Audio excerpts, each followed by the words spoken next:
Naglabanan na kasi minsan. Papugian. Hindi na pabilising eh. Papugian na ngayon, tsaka pagandahan, pasarapan ng biyahe. Kasama na dito sa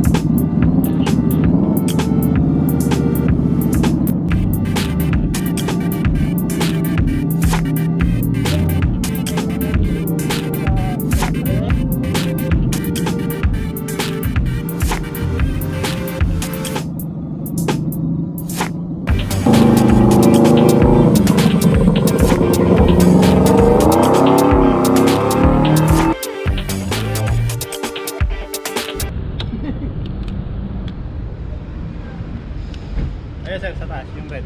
Ito no? Sa baba, yeah.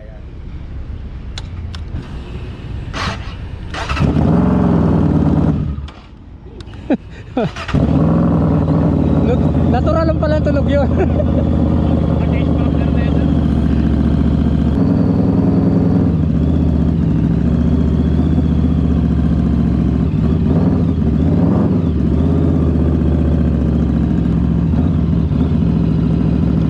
Medyo malaki. Mababa lang siya guys, pero napakabigat.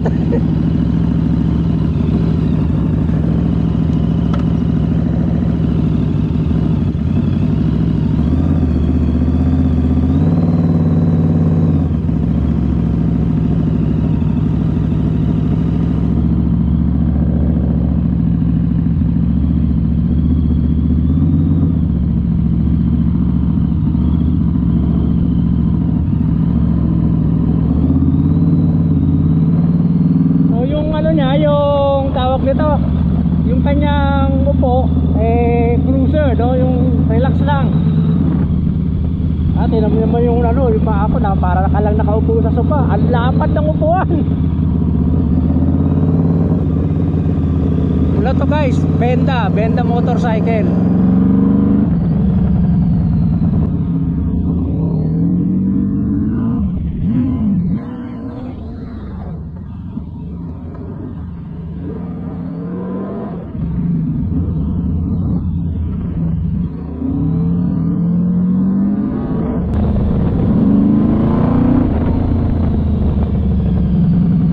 Solid ang tunog. Talagang big bike ang dating.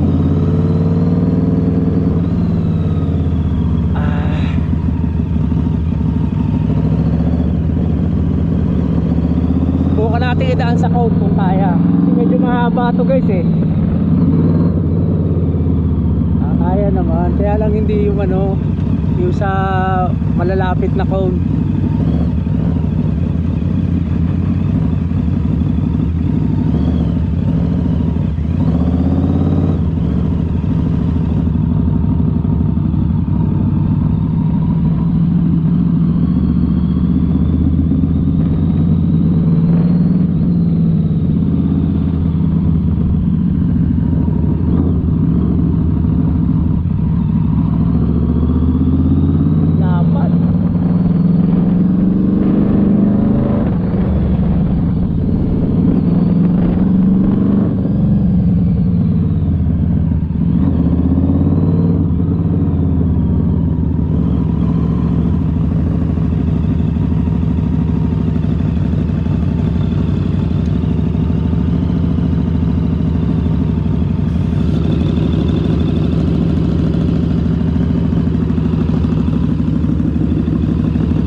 Guys, kunan lang natin ang video. Yan.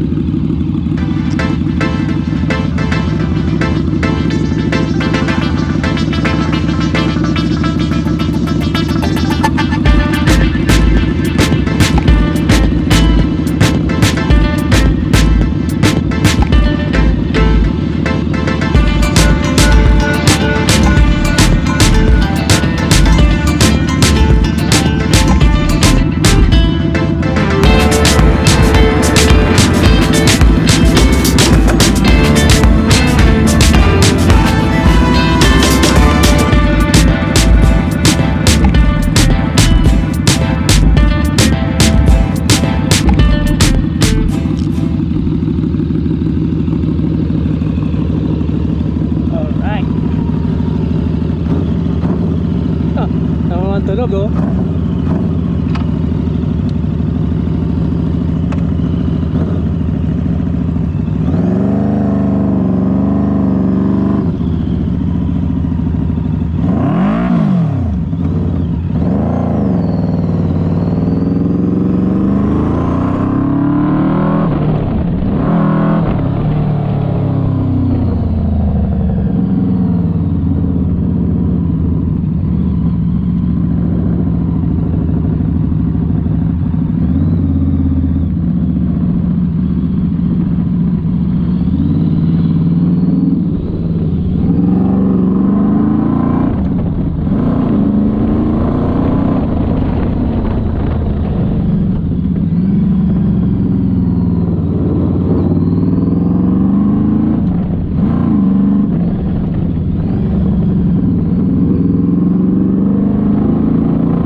Okay.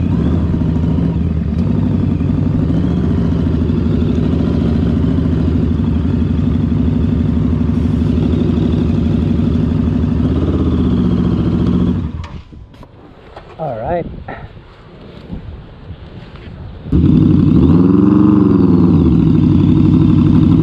Hindi mo tunog eh.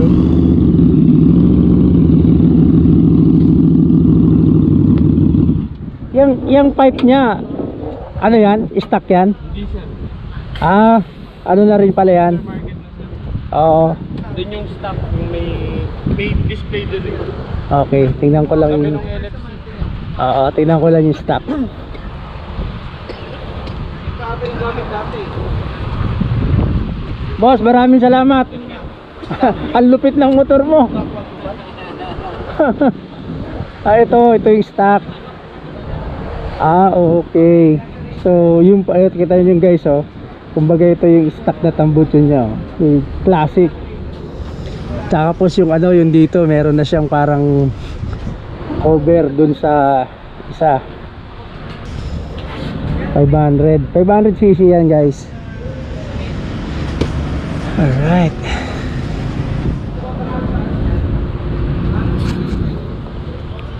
Yung labanan na kasi ngayon sir.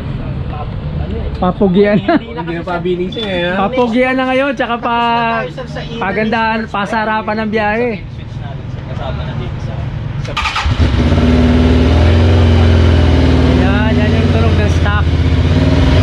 Focus mo.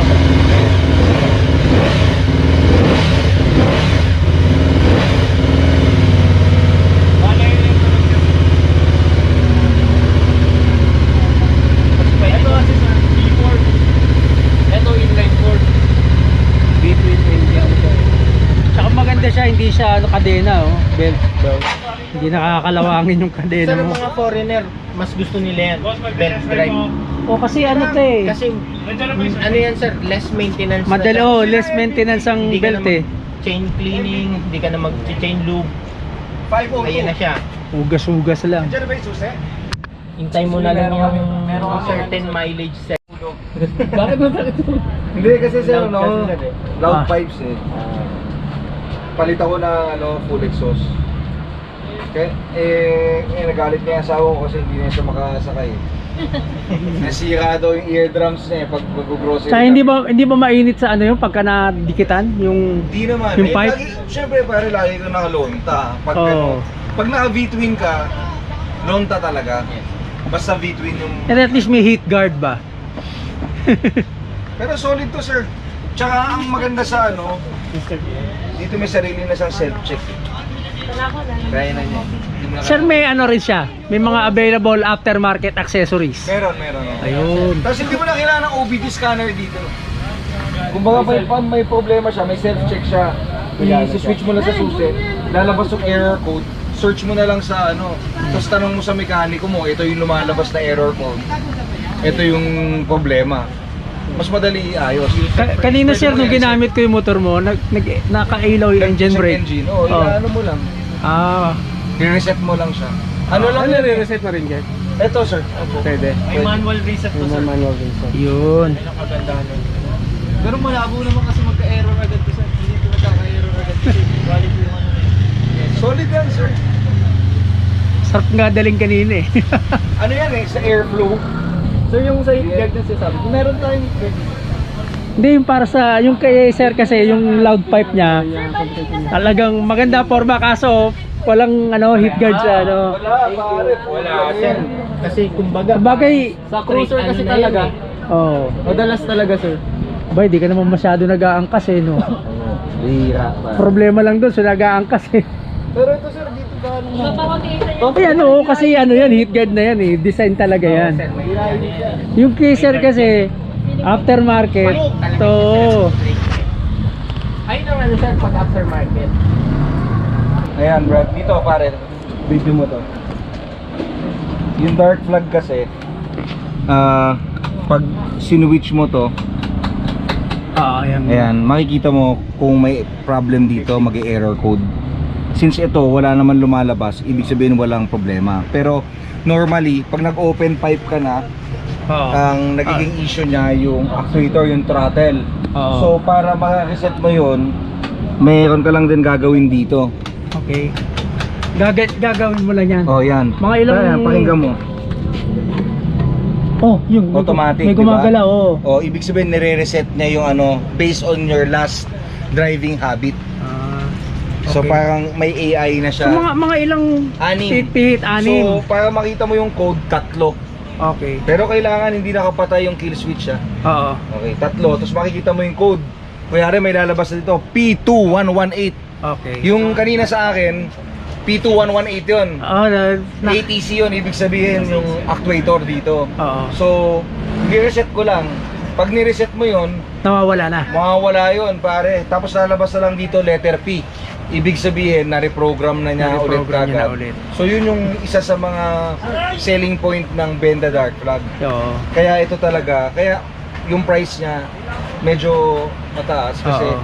Kasi dahil doon sa technology. OBD, pare. Siyempre may mga Reasonable price. technology na Oo. built-in na eh. Yes. Tapos yan, makikita mo, pag na-set mo na, di On mo uli. pag on mo, ox na yan. Paubos na ata gasolina. Wala kang gasolina. Okay, so yun ang problema niya, wala kang gas. Oo. Ah. Ayun na hindi niya kaya i-detect, sir. Yun yung hindi niya ma-detect pare. Dito, kala ko dito. Ayan. Ayan, sir. Dito. Ito, yan. Ayan na, wala na talaga. Yan na Ayan. yung ano niya, fuel indicator. Ibig sabihin, yan, pag ganyan, walang laman. Oh, talaga.